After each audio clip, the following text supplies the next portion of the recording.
Esta apresentação é um oferecimento dos amigos do Ministério da Amazing Facts.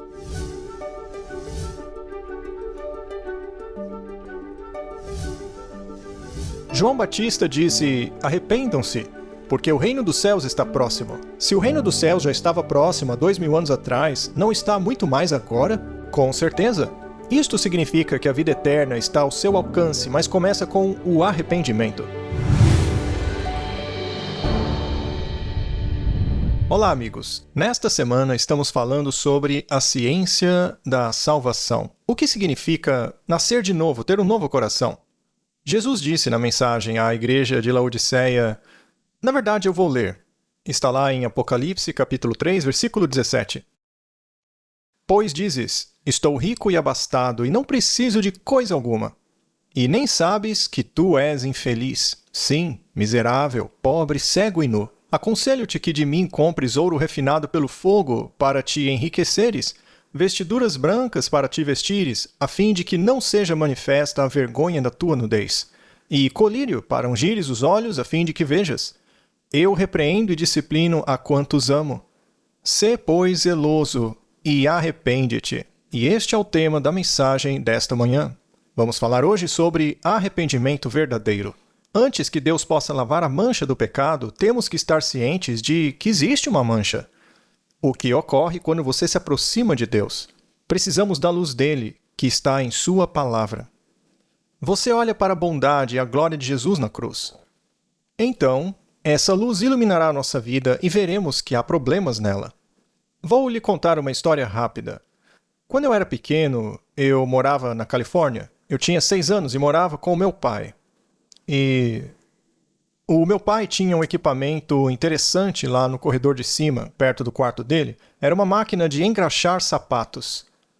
Era um motor cromado. Basicamente tinha um pedestal que ficava no chão, um pincel preto que se destacava ao lado e ao lado um pincel vermelho. Eu não sei porque ele tinha aquele pincel, porque o meu pai não tinha sapatos vermelhos, mas tinha um botão em cima. E antes do meu pai ir para o trabalho, ele saía no corredor e pisava no botão. E, de repente, a máquina começava a girar muito rápido. O motor era bem potente. Ela fazia um barulho, a máquina então limpava os sapatos e os engraxava em seguida. Ele desligava e ia para o trabalho. Antigamente, eu adorava brincar com isso. Eu sentava naquela máquina, ligava e tentava parar ela com a mão. E ela ficava quente porque, claro, eu não conseguia parar o motor. E era divertido, me dava uma sensação de poder. Certa manhã, acordei antes de todo mundo. Era domingo e eles estavam dormindo. Bem, eu estava entediado e fui lá brincar com a tal da máquina. Como sempre, eu liguei, desliguei. E aí eu pensei, isso não foi feito para ligar e desligar. É feito para engraxar sapatos. Eu vou deixar o meu pai muito feliz, eu vou engraxar os sapatos dele.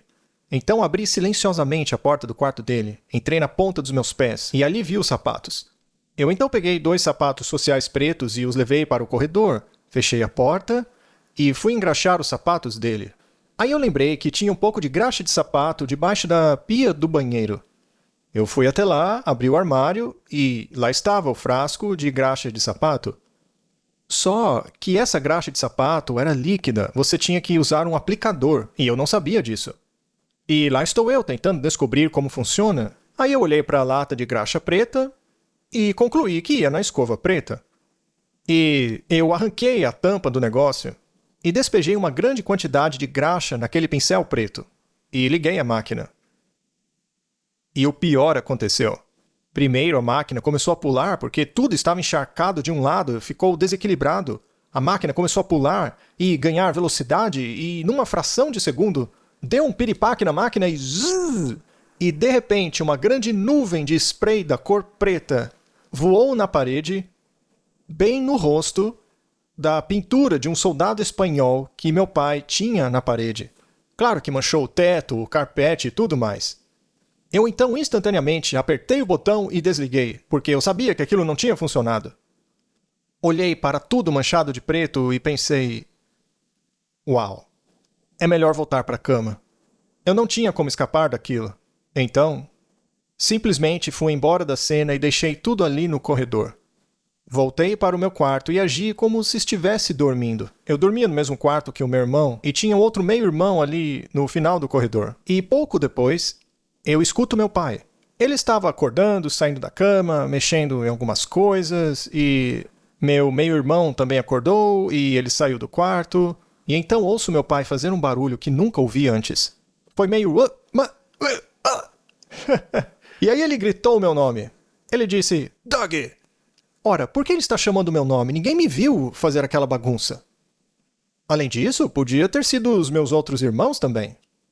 Ele então entra, abre a porta do quarto e acende a luz. Doug! Eu não disse nada. Doug!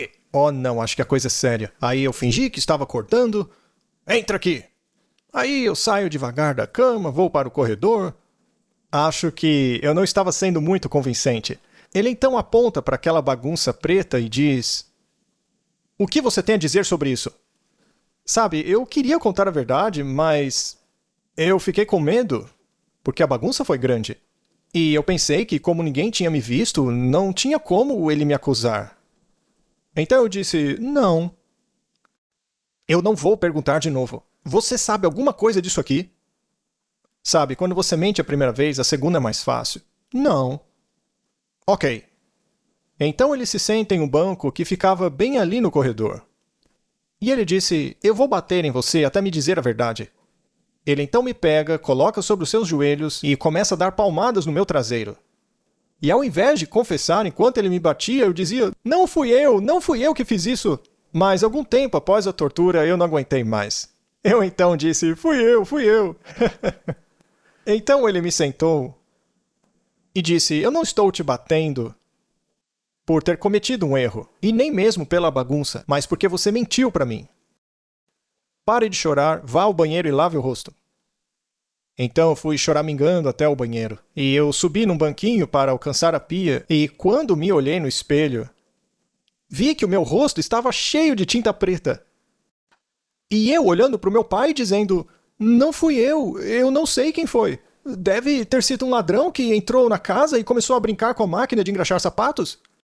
Eu não estava enganando ninguém, e quando olhei naquele espelho, com a luz do banheiro acesa, eu percebi que já era. Não tinha volta, eu havia sido pego. Ai de mim, estou perdido! E é isso que acontece quando uma pessoa entra na glória resplandecente da bondade de Deus, da pureza e santidade dele. É impossível não enxergar nosso pecado. E aí temos duas escolhas. Você pode aproximar-se do Senhor, para que a luz dele te revele o seu pecado. Mas aí ele pode purificá-lo. E isso nos leva para o próximo grande passo. Não tenha medo de ficar sob a luz do Senhor. Muito bem. O que nos leva para o próximo passo, arrependimento. Quando falamos sobre a história do pecado e do arrependimento, muitas pessoas vão para o grande pecado de Davi, chamado de a grande transgressão de Davi. E eu não vou contar todos os detalhes dessa história.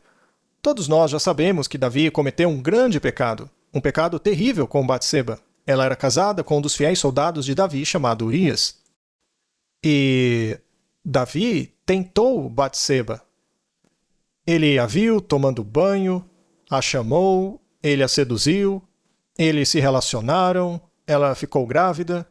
E Davi, ele não quis ser exposto. Ao invés de se arrepender e confessar, ele tenta encobrir o pecado. Ele esconde o seu erro. E para fazer isso, ele chegou ao ponto de praticamente assassinar Urias por meio da espada dos filhos de Amon. O rei Davi envia Urias para uma missão suicida e ele morre. E depois que Batseba tem o seu filho, Davi pensa, ninguém sabe, mas é claro que o Senhor sabe tudo. Ele vê todas as coisas. Então o profeta Natã vai a Davi e diz uma parábola sobre um pastor que tinha uma ovelha muito querida. Era o bichinho de estimação de sua família. Já o seu vizinho era muito rico e tinha muitas ovelhas. Então, em um ponto da história, o vizinho rico leva a única ovelha daquele homem, depois a mata e a serve de alimento. O profeta Natã conta essa história e Davi fica indignado. Ele diz, esse homem vai morrer e pagar 4 vezes mais. E antes mesmo de Davi se acalmar, Natã diz, você é o homem. E ele então continua expondo o que Davi fez. Essa história está lá em 2 Samuel, fala sobre o pecado de Davi. E quando Davi pecou, diz assim em 2 Samuel 11, no versículo 27, o que Davi fizera foi mal aos olhos do Senhor. Ele não se arrependeu. Ele então precisou ser condenado e confrontado com seu pecado. Então o profeta Natã aponta para Davi e diz: você é o homem. Teu servo Urias tinha uma esposa. Já você tem um harém cheio de mulheres. E você ainda o matou. E ao pararmos para pensar no que ele fez, foi algo desprezível. Você o matou, diz ele, 2 Samuel, capítulo 12, verso 9. A Urias, o heteu, feriste a espada, e a sua mulher tomaste por mulher, depois de o matar com a espada dos filhos de Amon. E Davi sofreu uma terrível penalidade por causa daquilo. E quando Davi ouviu isso, ele disse no versículo 13, pequei contra o Senhor. Tudo que Davi fazia, ele fazia com todo o coração. Tem muita gente que quer pecar como Davi, mas não quer se arrepender como ele. Quando Davi finalmente foi convencido de seu pecado, ele se arrependeu. Eu pequei. E ele deitou-se no chão com o bebê dele e Batseba, porque o bebê estava muito doente. Ele então deitou-se no chão, orou e se arrependeu por 7 dias. E eu repito, muitos querem pecar como Davi, mas não se arrepender como ele. Davi confessou, se arrependeu do seu pecado, mas o arrependimento, por mais difícil que seja, acaba levando a uma coisa muito linda. Durante esse tempo, se você tiver uma Bíblia e ler o Salmo 51, e eu espero que você tenha uma Bíblia ao seu alcance. Caso você não tenha, adquira uma. Leia ali no Salmo 51, veja que há uma introdução. Diz assim, ao chefe de música, quando Natã, o profeta, foi até ele, depois que ele foi a Batseba. Isso aqui é depois que Davi reconheceu o seu pecado. Ele diz, compadece-te de mim, ó Deus, segundo a tua benignidade. E segundo a multidão das tuas misericórdias apaga as minhas transgressões. Lava-me completamente da minha iniquidade, purifica-me do meu pecado. Iniquidade, maldade, pecado. Davi não esconde mais. Ele confessa completamente o que fez. Eu conheço as minhas transgressões, e o meu pecado está sempre diante de mim. Pequei contra ti somente. Todo pecado é feito contra Deus, o Criador de todas as coisas. É a lei dele que quebramos. Agora, por que ele está fazendo esta oração? Eu não vou ler tudo, apenas um trecho. Diz assim, faze-me ouvir júbilo e alegria, para que exultem os ossos que esmagaste. O objetivo do arrependimento é fazer você se sentir mal por um tempo, apenas para que você aproveite uma nova vida depois. Deus não quer que você viva uma vida de tristeza, mas primeiro temos que nos humilhar para que depois ele possa nos exaltar. Esconde o rosto dos meus pecados e apaga todas as minhas iniquidades. Cria em mim, ó Deus, um coração puro e renova dentro de mim um espírito inabalável. Um novo coração é um milagre de Deus. Você quer um novo coração, você tem que se arrepender e confessar seus pecados. Vamos continuar. Cria em mim, ó Deus, um coração puro e renova dentro de mim um espírito inabalável. Não me repulses da tua presença, nem me retires o teu Santo Espírito. É uma coisa terrível entristecer o Espírito Santo. Restitui-me a alegria da tua salvação. Você quer sentir a alegria do Senhor? Então se arrependa primeiro. Restitui-me a alegria da tua salvação. Vamos pular para o verso 14. E a minha língua exaltará. Outras traduções dizem cantar. Muitas pessoas vão à igreja, mas não têm alegria para cantar porque estão vivendo em pecado. Mas para ter a alegria do Senhor, devem se arrepender, e então sentirão alegria em louvar o Senhor. Mas hoje muitos cantam assim, ó graça excelsa de... Não estão redimidos. E assim nem cantar conseguem direito. Mas quando somos perdoados, e temos convicção de que Ele perdoou os nossos pecados, então a minha língua exaltará a tua justiça. Abre, Senhor, os meus lábios, e a minha boca manifestará os teus louvores. Teremos prazer em cantar, em louvar. Arrepender-se pode não ser fácil, mas leva a uma vida de alegria.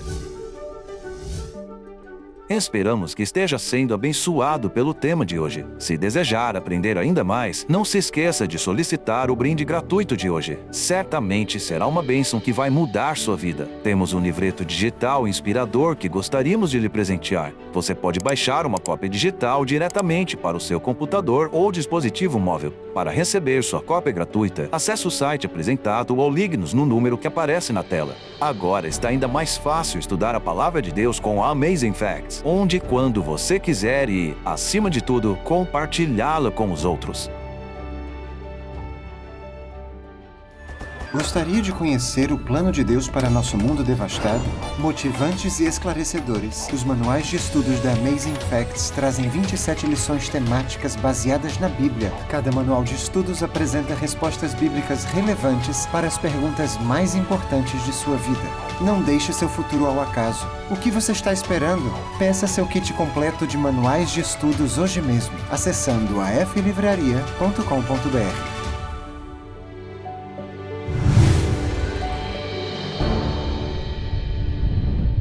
Você já parou para pensar que não ouvimos mais muitos sermões sobre arrependimento? O que é estranho, pois esse é um tema central na Bíblia. Especialmente no Novo Testamento. Vemos lá em Mateus capítulo 3, versículo 1. Naqueles dias apareceu João Batista pregando no deserto da Judéia e dizia: arrependei-vos, porque está próximo o reino dos céus. Veja que o arrependimento é uma ordem. Arrependam-se, pois o reino dos céus está próximo. Não apenas ele, mas Jesus também falou sobre isso. Mateus capítulo 4, versículo 17.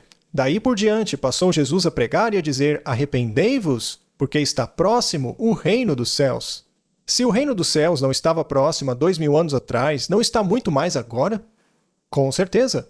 Isso significa que a vida eterna está ao seu alcance, mas começa com o arrependimento. E isso acontece depois que vemos a bondade de Deus. Atos capítulo 17, versículo 30.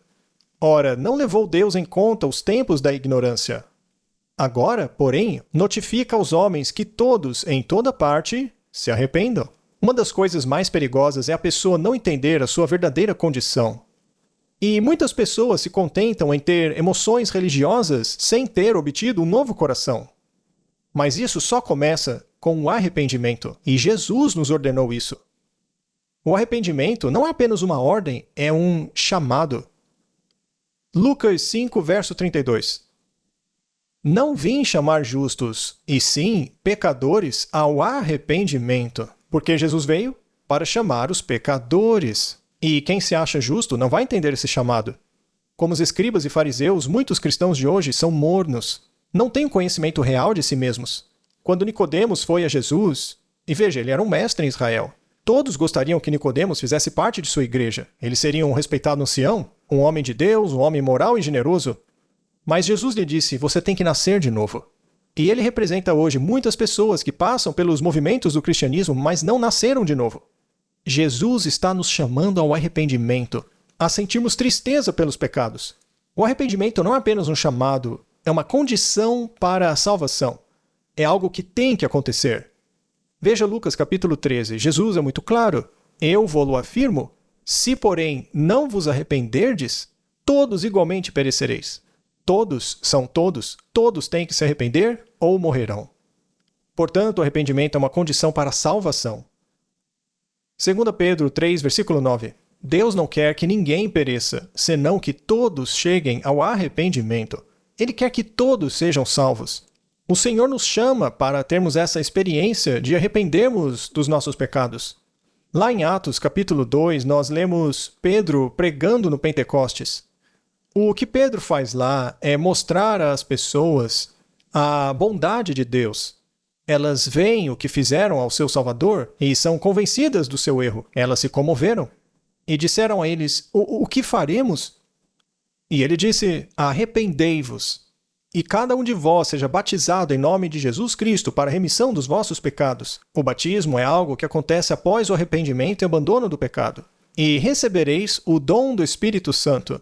Antes de termos o novo coração e estarmos cheios do Espírito Santo, temos que nos arrepender.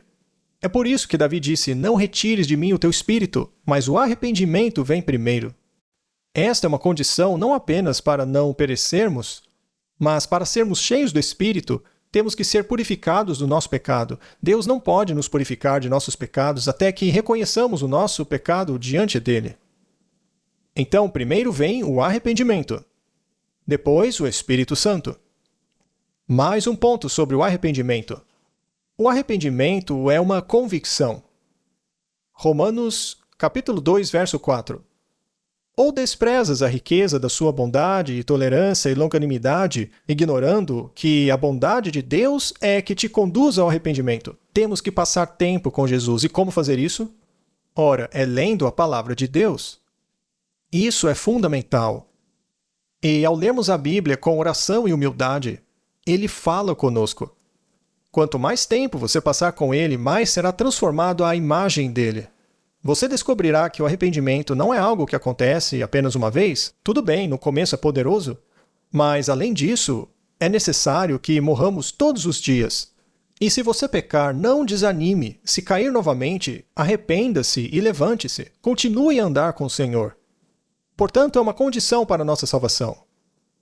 E o arrependimento traz convicção. Atos, capítulo 5, versículo 31. A Bíblia nos diz: Deus, porém, com a sua destra, o exaltou príncipe e salvador, a fim de conceder a Israel o arrependimento e a remissão de pecados. Deus nunca pedirá que você faça algo sem que isso esteja disponível a você. O Espírito de Deus não apenas nos conforta, mas também tenta nos convencer de nossos pecados. Foi o Espírito Santo que trouxe convicção ao povo quando diziam: "Que faremos, irmãos?" Lemos também em Atos 11, versículo 18. E glorificaram a Deus, dizendo: "Logo, também aos gentios foi por Deus concedido o arrependimento para a vida."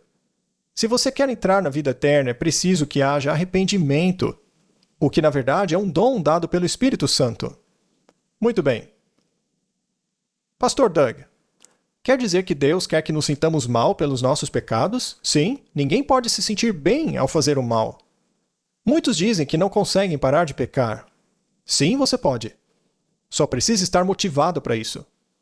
Todas as coisas são possíveis para Deus. Deus nunca vai pedir que você faça algo que não pode fazer. Hoje se fala muito sobre a graça, mas não se fala sobre a vitória sobre o pecado. Deus nos dá poder para isso. Veja, temos que exercer o poder da força de vontade ao entregar o coração ao Senhor. O meu avô fumou por 50 anos. Ele fumou cigarros fortíssimos, os Lucky Strikes. E ele tentou parar, mas não conseguia. Minha avó ficava louca. Certa vez ele foi ao hospital por causa de um problema de estômago e ficou internado ao lado de um outro homem que tinha tido um grave problema na garganta porque fumava demais, assim como meu avô. Ele então viu aquele homem na cama ao lado, fumando um cigarro por meio de um buraco na garganta. A fumaça saía desse buraco que foi feito na garganta, e meu avô disse: "Isso é tudo que eu precisava." Ele então jogou fora os cigarros e nunca mais fumou até os 93 anos. Então, é incrível o que você pode fazer se realmente quiser por meio do amor de Deus, que é o melhor motivo, e para evitar a destruição eterna. E se você realmente crê, e hoje muitos dizem que creem, eu creio. Ora, se você crê, você vai mudar então. O arrependimento é uma escolha.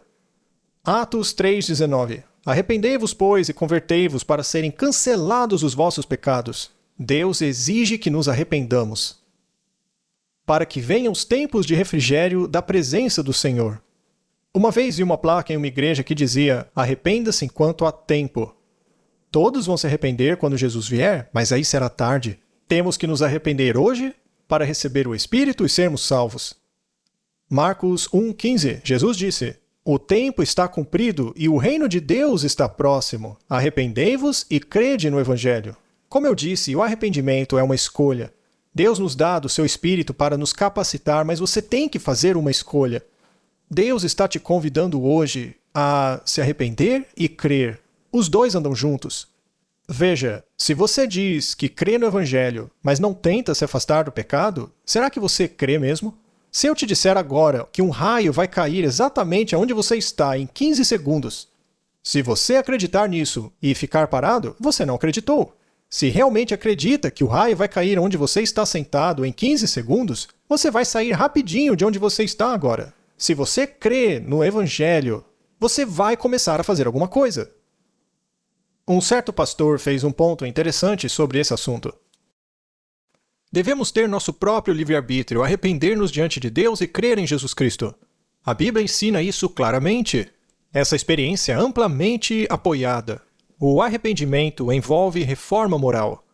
As práticas erradas são a parte do homem, e somente o homem pode corrigi-las. Mentir, por exemplo, é um ato do homem, e um pelos quais ele deve assumir total responsabilidade. Quando ele se arrepender, deixará de mentir, Deus não desistirá disso por ele. Ele desistirá por si mesmo.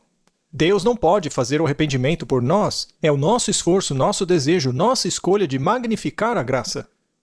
E ele continua dizendo algo interessante aqui. Muitos têm pregado para transmitir a impressão de que o arrependimento é um ato ou obra de Deus, mas esse é um grave erro. E este erro está cobrando um preço assustador entre os cristãos. Dizem que você não tem que fazer nada. Mas você tem. A Bíblia diz, arrependam-se, produzam frutos de arrependimento. O arrependimento é a contrição. O que eu quero dizer com isso é que o arrependimento causa tristeza porque é uma questão do coração.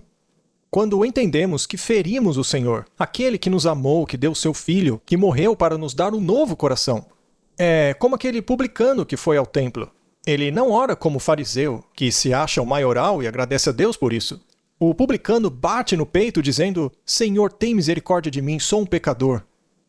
Pedro, quando viu Jesus sendo espancado e negou a Cristo com xingamentos e praguejando, chorou amargamente por isso. Lutero dizia que Deus cria do nada. É por isso que temos que nos tornar nada primeiro. Temos que nos humilhar, tomar nossa cruz, e aí ele fará de nós uma nova criatura. Eu te convido a fazer o que Jesus disse. Arrependa-se e creia. As árvores são lindas, e não é incrível que tudo o que é preciso para fazer uma árvore se encontra dentro de uma pequenina semente? E sabe o que é mais incrível? Dentro deste pequeno código QR tem tudo o que você precisa para crescer espiritualmente. Trata-se da árvore de links da Amazing Facts Brasil. Nosso site, nossa livraria, plano de leitura da Bíblia, nosso YouTube, Facebook, Instagram, Centro de Evangelismo e muito mais. Agora você está conectado. Faça a leitura deste pequeno código QR e veja sua vida espiritual começar a crescer hoje mesmo. A Amazing Facts impactou minha vida. Louvo a Deus pela Amazing Facts. A Amazing Facts transformou tudo. Todo esse processo de chegar onde estou. A Amazing Facts tem sido... Eu me senti bem, não me senti condenado. Comecei a ler a Bíblia. Eu me batizei na Igreja Adventista do Sétimo Dia. Eu vi que a vida era muito mais do que aquilo que eu pensava. É Deus que está operando. A mensagem foi tremenda. Siga a Cristo onde quer que ele for. Amazing Facts. Há mais de 60 anos proclamando a mensagem de Deus em todo o mundo. Aí apareceu o logotipo da Amazing Facts. Eu já ouvi muitos pastores diferentes, mas essa tinha sido a primeira vez em que ele disse alguma coisa que eu tive que pegar a minha Bíblia. Sabe, eu nunca tinha ouvido isso antes, e quando eu comecei a ler, eu não queria mais parar.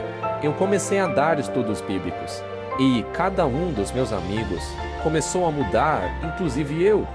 Eu me perguntava por que aquilo tinha acontecido comigo. Aí Deus me alcançou e eu comecei a enxergá-lo como pai. Eu perdi tudo. E foi então que eu percebi que faltava Deus na minha vida. Eu fui no seminário profético, que abriu a minha mente. Aquela mensagem foi tão poderosa, tão irrefutável, que eu pensei, isso é a verdade. É incrível. Afinal, como será o retorno de Cristo? A Amazing Facts criou essa revista lindamente ilustrada que fala sobre os principais temas da volta de Jesus. Quais são os sinais de sua vinda? O que é o arrebatamento? Como se preparar? Também fala sobre o juízo. Quem são os 144 mil? E, é claro, o milênio e a nova terra. Tudo isso reunido em uma belíssima revista. Para encomendar o seu exemplar hoje mesmo, acesse aflivraria.com.br. Há mais de 50 anos, a Amazing Facts tem transmitido com ousadia a verdade da Bíblia em todo o mundo, em resposta à comissão de Jesus de pregar o Evangelho a cada nação, tribo, língua e povo. Obrigada pelas suas orações e apoio.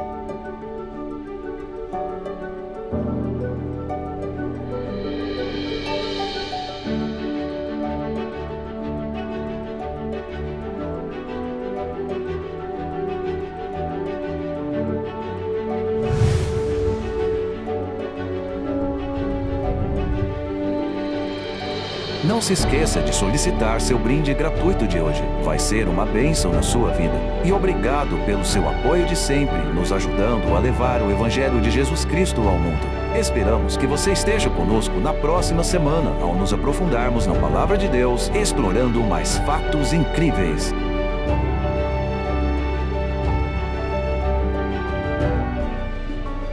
Esta apresentação foi um oferecimento dos amigos do Ministério da Amazing Facts.